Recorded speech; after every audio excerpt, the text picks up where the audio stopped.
All right, welcome all to our April meeting. It's good to have you here. So I just shared the link to the agenda, so you can now record your name and which company you represent, if that's the case. And yeah, we don't have a structured agenda today, so the floor is open for anyone who has any topic, anything you'd like to bring up to the group, discuss, get opinions, feedback, help, whatever.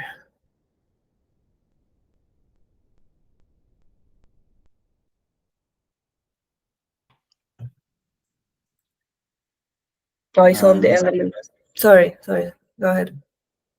I saw there was some activity with the PK11 PRs. I haven't looked at those notifications yet, so pardon. But any news on that front? Yeah. I was just gonna mention. Actually, Eduardo posted on the Matrix channel that the KCS11 PR has been merged. So that's great news. I know there's been a few rounds of comments and reviews, so that's great.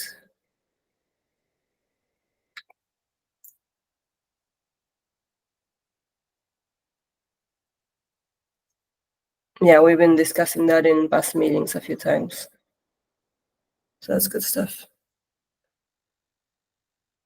One bit of news is that the ROS2 client that is Rust based, which is based on the Rust DDS, has been getting some updates, and they are getting, well, slightly closer to having the full complement of ROS2 functionality in Rust, and well, they are also building the SROS layer there, so some good news on that front as well. Can you share the link? To the repository, or what do you need? To this issue that's being worked on. Well, it's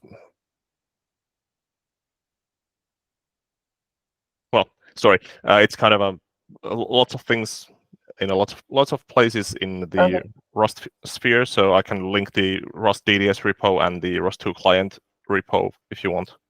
Sure. Yes. Okay. Thanks.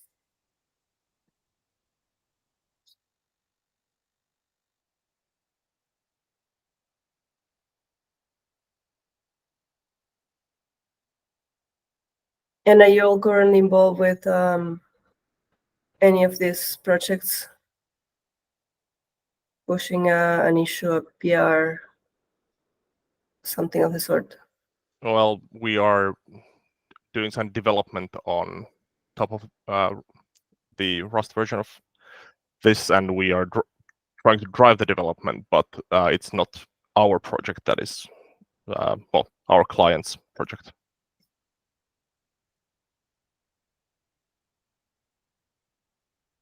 So that I heard you right. They're implementing the full DDS spec.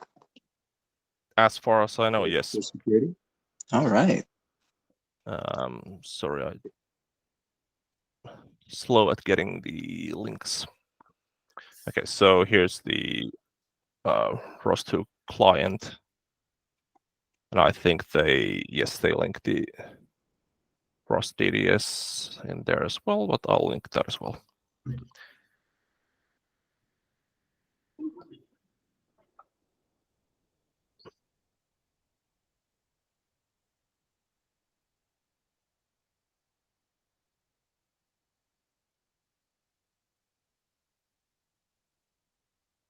But yeah, we've been working on implementing some of our old C++ code base on top of, well, the Rust version of Rust2 client, and having some good results. There's obviously the Rust libraries are not all complete yet, which slows things down, but we have already found some memory issues that we had on the C++ side that using Rust we were forced to implement correctly.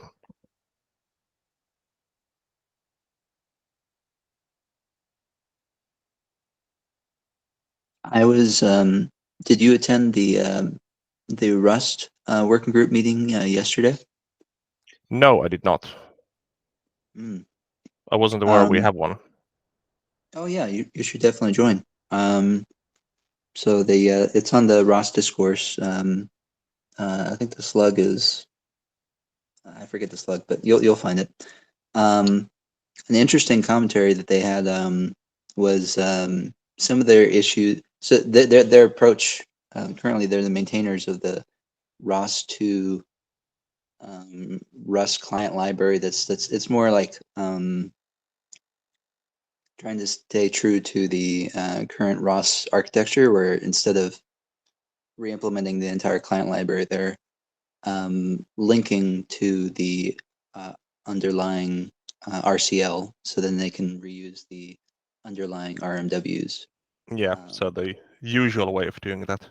Yeah, but there are also some caveats in that because with Rust you can push the boundaries in concurrency. They are hitting a lot of the race conditions or unsafe uses in the RCL, or specifically the RCL utils. I'll have to dig up a PR. I'll have to dig it up. There was a discussion on amending the RCL utils to include locks or mutexes to make those functions a little more safe. But I'm just paraphrasing here. The PR was sort of shut down because of some of the use cases in RCL utils and RCL are like on bare bones embedded devices that may not have those compiler features. So I think for now the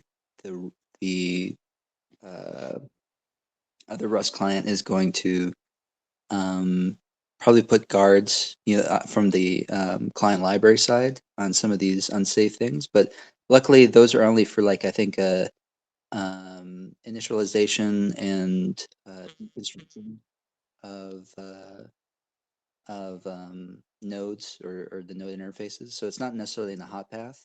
But I thought that was kind of interesting that that they're getting into some of the caveats and some of their like another thing was the RMW for the fast EDS. There's a couple unsafe um, threading there. So like I think it was 50% of some of their segfault crashes are from fast EDS, and the other was 10% or something was from the RCO utils. So when they were able to patch the RCO utils, they were able to kind of, or switch from different RMW, they were kind of able to narrow down where an RC utils is coming from. But so in terms of the Rust client you're using, it's entirely in Rust top to bottom, right? Because it's using the Rust DDS Indeed. library natively. Yeah, and well, the latest version and a few versions back have been mostly using async as instead of the usual spinning of nodes in different threads.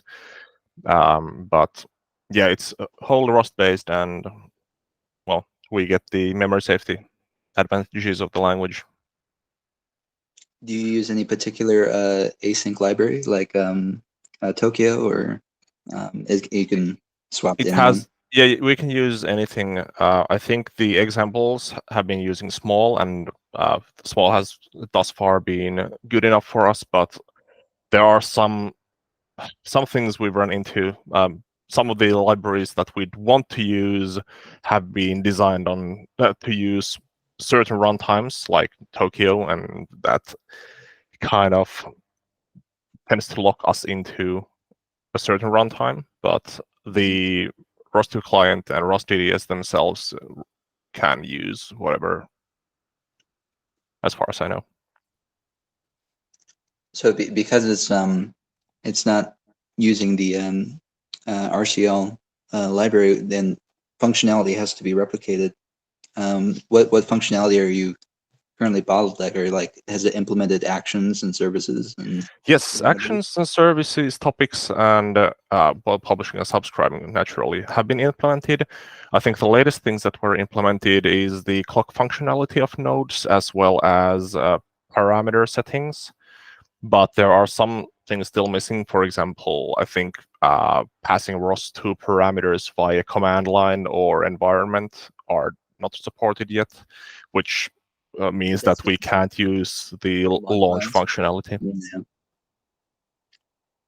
Yeah, that's kind of a friction point. It Yeah, sounds but like it's easier. It's simple. It's a pattern, maybe easier to replicate in terms of command line arguments. yeah, should be. But it's just we have had other priorities first.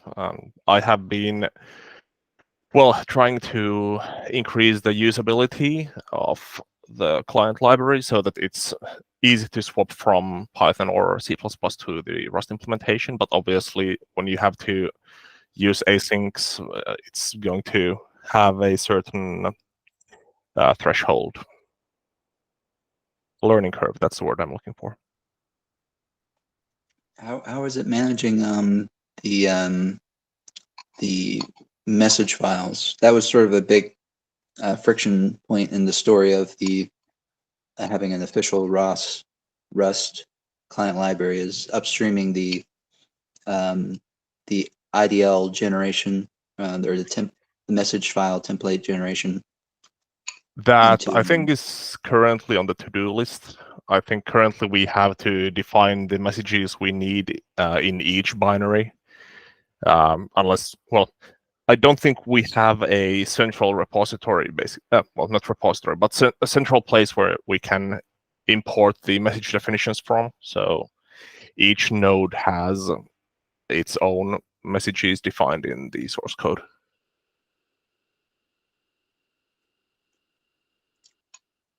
And then maybe my last question, the integration with SROS.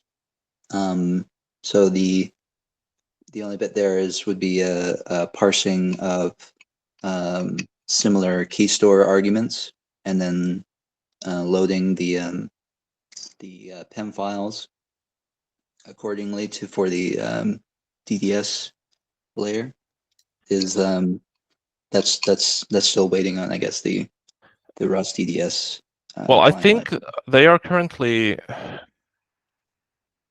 well, don't quote me on this, but I think they're currently working on the interoperability between FastDDS and RustDDS on the security layer, and we are getting close to actually being able to use them on the same system. That'd be impressive. One thing maybe to watch out though is I don't think I've had much luck using different DDS vendors with DDS security, maybe for particular settings. I know they're supposed to be compatible, and at one point they must have been, because there was a pretty nice demo, shapes demo, using all the different vendors, even from the defense contractors that have their own proprietary DDS versions. And I saw that presentation. It's like from 2014 or something, or 16.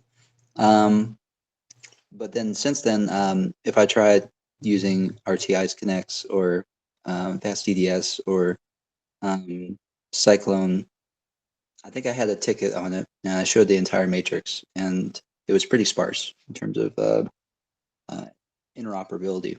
Yeah, I think the current primary goal is to have interoperability with FastDDS, but I think RustDDS with no security has been tested with the FastDDS and Cyclone, and there maybe was one other, but I can't remember what it was.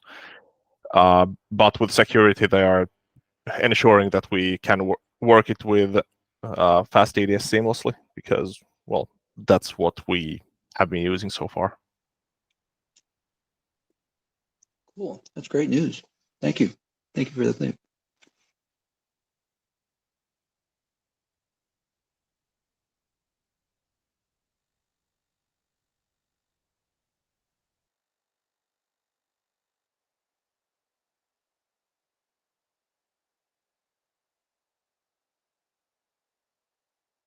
Anyone have anything else?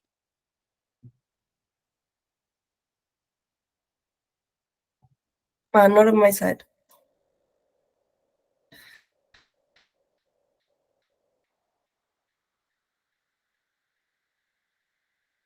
Okay. If you guys don't have anything else to discuss, I think we can call it for today. Thank you. All right. Thank you for your Okay. time, guys. Thank you. Have a nice Thank day. you. Alright. Bye bye. Time. Bye.